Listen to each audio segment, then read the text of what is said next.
Lepaskan beban yang tak perlu. Suatu hari, Yudi mitra bisnis saya di Money Changer menelepon. Bro, sorry nih. Kita bisa ketemuan, nggak? Katanya dengan suaranya bergetar. Saya kenal sekali suara seseorang yang lagi panik. Saya pun mengiyakan, walaupun itu hari Minggu dan masih suasana libur lebaran. Singkat kata, Yudi hadir di depan saya dan terlihat bingung. Setelah mengatur napasnya yang terburu-buru, akhirnya dia memberanikan diri untuk mulai bicara. Begini Wiek. Saya kemarin transaksi dolar di bank sebanyak 100.000, dan ternyata kita ditipu, duit tersebut dibawa kabur. Urainya pelan-pelan, saya terhenyak kaget. Mendapatkan berita itu, namun, saya berusaha tetap tenang dan membiarkan dia melanjutkan ceritanya. Kejadiannya bagaimana? Tanya saya meminta penjelasan. Begini, ada seseorang menelepon saya meminta 100.000 dolar, harga di suasana lebaran kan, nggak jelas, jadi saya kasih harga tinggi. Dia setuju. Ini untung besar buat kita. Lalu kami janjian di bank, di daerah Pondok Indah. Kebetulan ada dua bank asing bersebelahan. Dia bilang rupiahnya ada di bank satunya, dan yang dolar akan dia masukkan di bank sebelahnya. Lalu, dia meminta uang dolar yang saya bawa untuk dihitung. Setelah dihitung benar 100.000, dia meminta temannya untuk jalan menemani saya ke bank sebelah untuk mengambil rupiahnya. Entah bagaimana, saya memang bodoh. Uang dolar sudah saya berikan ke dia, lalu ketika saya hendak mengambil rupiah. Tahu-tahu temannya kabur, saya berusaha mengejar tapi saya teringat bahwa dia nggak pegang apa-apa, yang pegang dolar, ya orang di bank satunya. Kisahnya sambil menenangkan detak jantungnya yang galau. Saya tak banyak berpikir, yang saya fokuskan hanya bagaimana uang tersebut bisa kembali, yang saya minta tentu saja pertanggungjawabannya. Dia berkata, saya bertanggung jawab. Saya akan cari sana-sini dan kalau nggak bisa juga, saya pinjam orang tua saya. Kata-kata tersebut cukup membuat saya tenang, saya tahu ayahnya memiliki kemampuan untuk angka segitu. Namun, di kepala saya, terbersit kemungkinan yang berat saya laksanakan, masalahnya itu bukan uang saya. Dari perputaran uang tersebut, ada lebih 60 orang yang mempercayai uangnya untuk saya kelola. Jadi saya rasa, kehilangan uang tersebut harus saya laporkan. Tapi, apakah kira-kira Yudi bisa membayarkannya dengan segera tanpa perlu saya laporkan kejadian ini?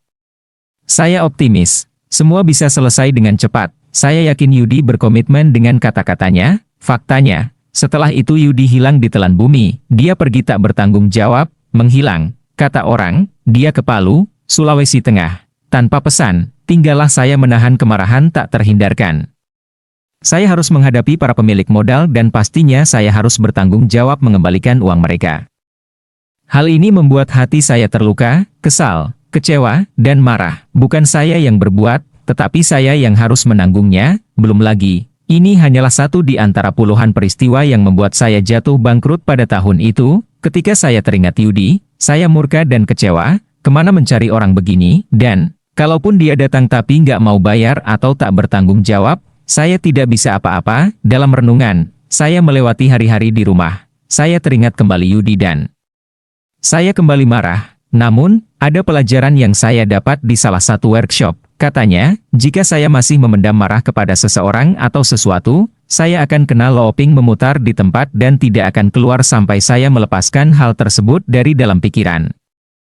Benar, saya harus melepaskan kemelut dari pikiran, tapi bagaimana saya melepaskannya? Kalau ingat namanya saja saya murka.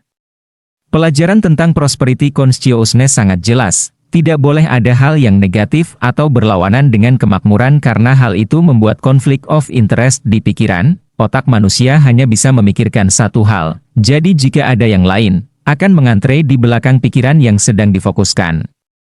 Bagaimana uang bisa datang kalau yang di depan adalah kemarahan terhadap Yudi? Kalau mengikuti materi prosperity consciousness, saya harus memaafkan Yudi, ya. Memaafkan, mencintai, dan mendoakan dirinya sukses selalu. Ini pelajaran gila menurut saya. Saya harus mengasihi sampai benar-benar tulus. Ego saya mengatakan bahwa saya tidak akan pernah bisa memaafkan pengecut ini. Tapi di sisi lain, batin saya mengatakan, saya ingin hidup damai dan penuh kemudahan. Untungnya saya bukan orang yang rumit. Untungnya saya bukan orang yang senang susah. Lebih baik saya berdamai dengan diri sendiri. Poinnya begini, bayangkan saya di hadapan Anda, lalu saya minta Anda mengangkat kedua tangan dengan kedua telapak menengadah ke atas. Di tangan saya, ada satu buah bolpen dan satu ponsel. Bolpen saya letakkan di tangan kiri Anda, dan ponsel saya letakkan di tangan kanan Anda. Saya akan bertanya, mana yang lebih berat? Anda pasti akan berkata, ponsel di tangan kanan lebih berat. Lalu, saya angkat ponsel tersebut dan bolpen masih di telapak tangan kiri Anda. Lalu saya bertanya, bolpen ini lebih ringan dari ponsel, kan? Pasti Anda jawab, benar. Lalu saya akan bertanya, bagaimana jika bolpen di tangan kiri itu Anda pegang selama 5 jam ke depan? Apakah bisa? Tentu Anda akan bilang, berat menahan bolpen selama 5 jam di tangan. Pertanyaan saya adalah, yang berat itu bolpennya atau lamanya?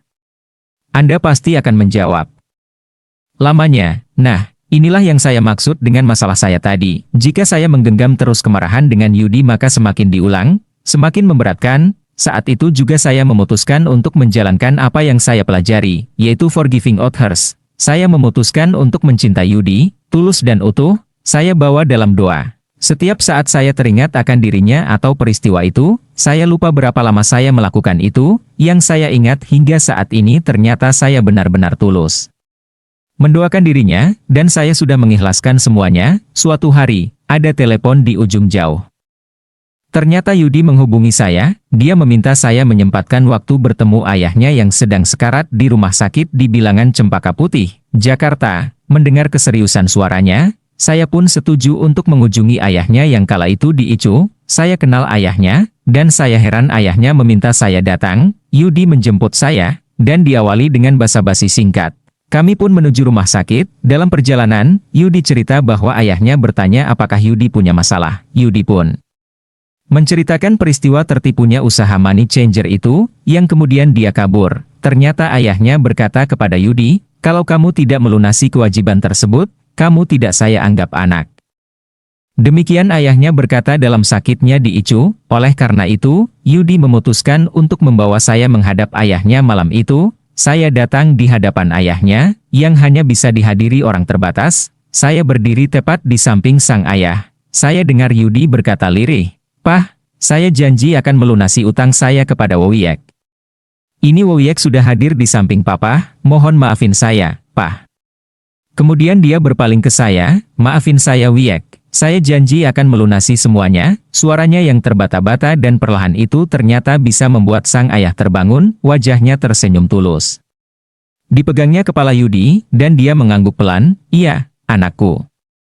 Lia," katanya, lalu dia mengangkat wajahnya ke atas dan berkata, "Allahu Akbar," dan mengembuskan napas terakhirnya di hadapan saya dan Yudi. Saya lemas, Yudi tersungkur. Dan tak lama kemudian seluruh tim medis dan keluarga mengambil alih suasana. Saya menatap Yudi yang terdiam dan kemudian hanya tertunduk. Inikah kekuatan melepas? Release power.